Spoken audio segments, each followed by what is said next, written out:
Bonjour à toutes et à tous. Alors aujourd'hui, pour ce quatrième jour de défi des 7 jours 7 livres, j'ai décidé de lire une petite histoire d'Éric Orsena qui s'intitule Dernière nouvelle des oiseaux. Voilà. Donc ce livre qui est sur l'orgueil et sur l'ouverture aux autres, sur l'ouverture au monde, il développe à travers son histoire l'idée que l'orgueil n'est jamais bon, qu'il ne faut pas s'enfermer sur soi-même dans ses propres passions, mais qu'il faut au contraire s'ouvrir aux autres et les partager, partager ses passions. Donc il ne faut pas faire comme les personnages le font au début, donc s'enfermer sur soi. Euh, mais au contraire, il faut partager, s'unir tous autant que nous sommes. En clair, l'idée que j'ai retirée de ce petit livre, c'est qu'ensemble nous sommes plus forts, que nous pouvons tous apporter notre pierre à l'édifice, que par notre différence, et que l'union fait la force. Donc c'est un livre où l'on voit bien que c'est sur l'autisme un petit peu, parce que tous ces personnages qui s'enferment dans une obsession, dans une passion obsessionnelle, on voit que ce sont des autistes, mais la fin débouche sur quelque chose euh, de bien, sur l'ouverture, ils s'ouvrent tous. Enfin voilà. Plus généralement, pour parler de l'histoire, donc c'est l'histoire d'un président qui s'ennuie de devoir récompenser sans cesse toujours les meilleurs. Alors il décide de récompenser non pas les meilleurs, mais les plus passionnés. Il sélectionne donc à travers le monde 7 personnes, 7 enfants, enfin adolescents, très passionnés dans une seule chose.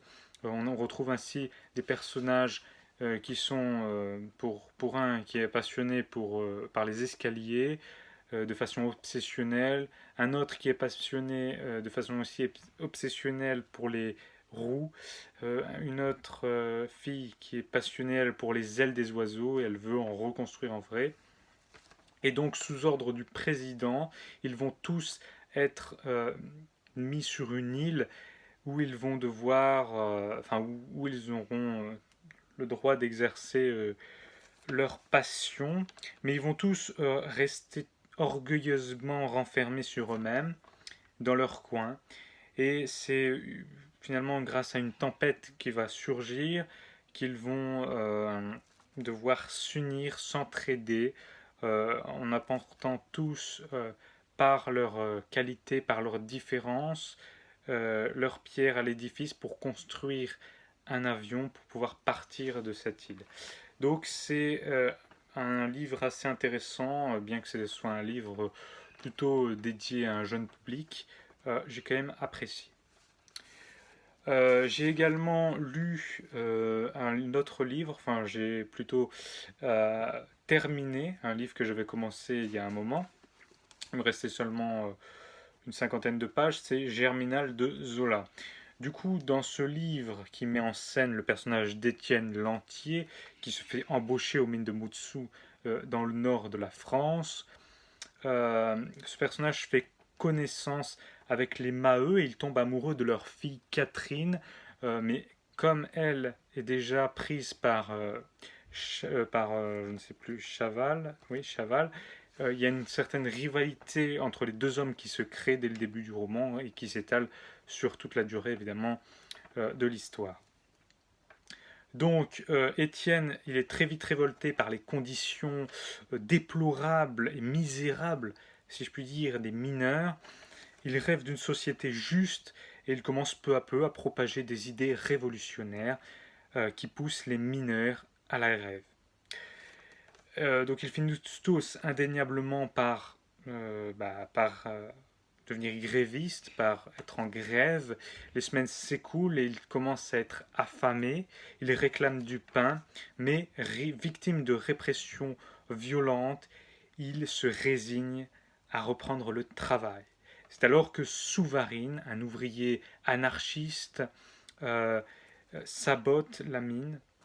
Les galeries sont inondées et s'effondrent. Étienne, qui est en bas de la mine, est enfermé avec Catherine et Chaval. Il va finir par tuer Chaval à cause de cette grande rivalité qui ressurgit une fois de plus.